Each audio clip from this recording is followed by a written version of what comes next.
Hello guys, nakacheck na naman ako kasama ang nanay ko. Hello, ito nga pala kami. Naglakad na kami pupunta sa dapat namin puntahan. Ayan, at tumitingin-tingin na po. Nag-curious ako kasi bago lang sa aking mata. Ayan, nag-stairs kami sa overpass. And ayun, nandito na kami sa dapat namin puntahan. Ito pala ang Camp Changi ng Baguio City. Ayun guys, susunod-sunod lang ako sa nanay ko para bigyan ako ng reward. Ayan, at bibigyan talaga niya ako reward kasi yung turo niya sa akin yung camp. And habang naglalaro nga pala kami ng nanay ko, may lumapit sa aming bata at naku-curious siya. Ayun, naglaro na nga kami ng fetch. Turuan niya ako mag-fetch pero sa umpisa, nalinito pa ako. Kaya na nag-fetch kami at nawala siya sa paningin ko, doon ko kay Irishin bibigay kasi siya yung nakikita ko sa vision ko. Ayun, nakita ko yung nanay ko pero dito na ako pupunta. Ayan, binigay ko. Pero binigyan pa rin ako ng treats kasi bumalik pa rin ako.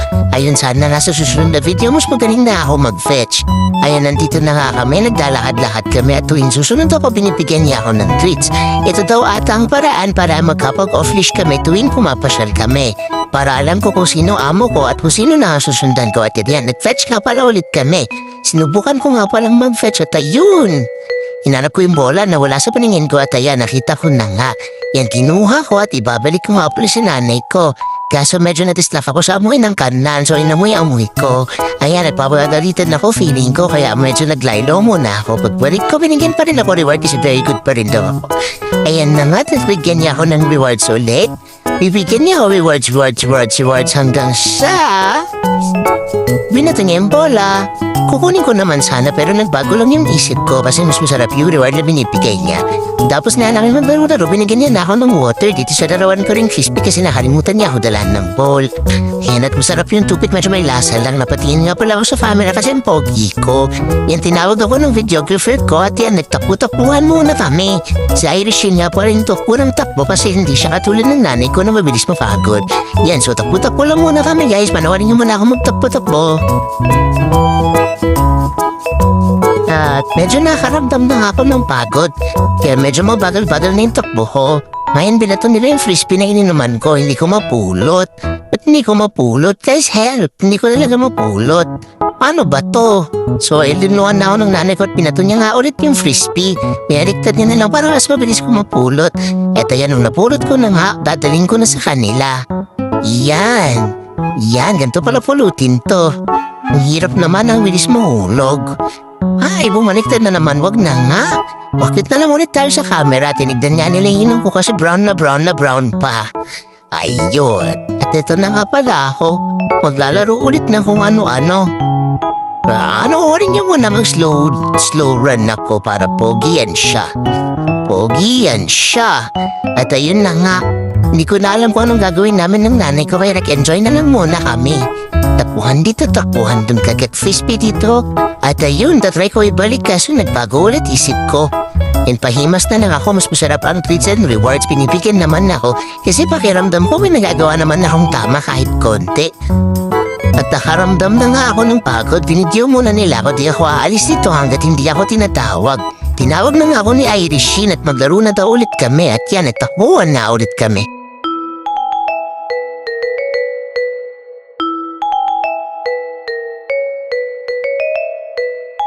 Pansinin niyo guys, nagtitingkad ng color ko sa arawan.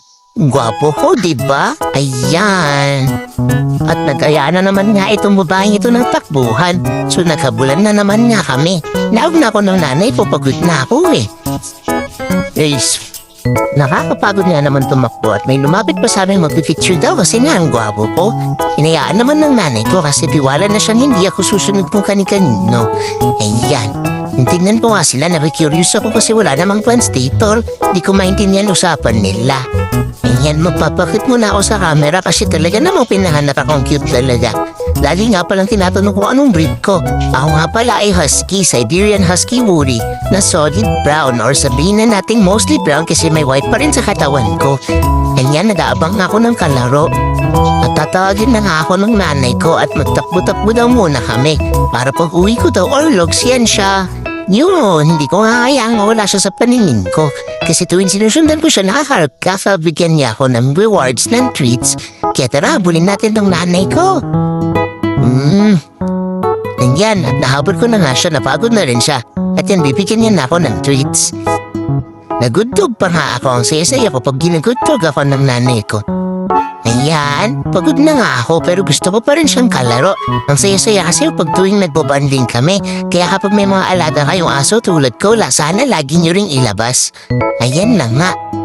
Ganito ang nanay ko sa akin kasi bumabawi daw siya. Lahat daw ng hindi niya nagawa sa mga nakaraang aso niya, gagawin niya para sa akin. Hindi na daw siya magkakamali this time. Hindi na daw ako basta pang benta na lang. Kaya susunod ako lagi sa kanya. Alam kong di ako mawawala sa piling niya. Ayan na nga, nagpapakit na naman kami sa camera kasi maganda ang lighting. Bibigyan niya pa ako rewards para makapag-picture kami maayos. Yan, panoorin niyo muna to guys. At nagpabay na shock cue ko na yun para makipaglaro ulit kay Irishine, ang aking videographer.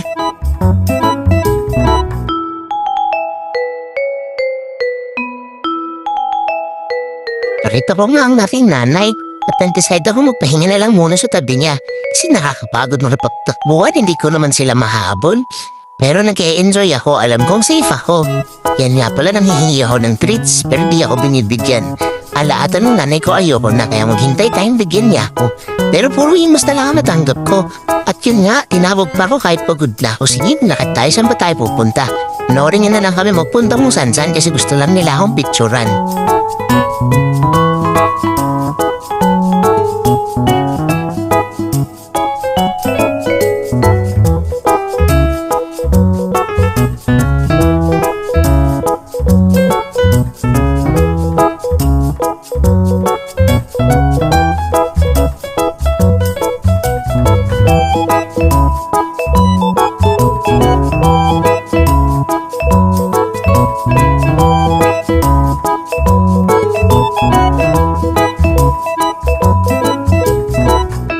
Cute nga pala namin ng nanay ko, ay nagpahinga na muna kami dito.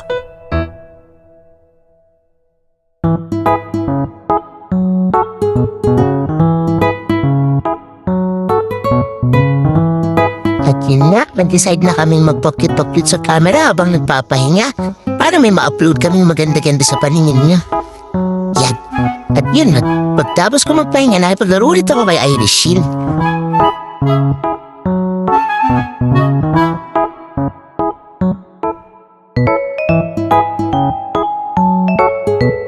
Pero sa tuwing nakikita ko ang nanay ko, umawarit na lang talaga ako sa kanya.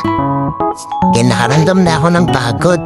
At dito makikita niyo si Irishine kung ano-ano kinakalikot. Pinuna pa nga ng nanay ko at napatawa na lang siya. Pwede nga pala ako ng frozen yogurt, sabi ng nanay ko. I-research niya daw sa Google. Okay lang daw, basta small amounts lang. So nag-decide siya na bigyan ako ng 3 kutsara. Kaya nga, ina-enjoy ko ng pinakaunang scoop ko.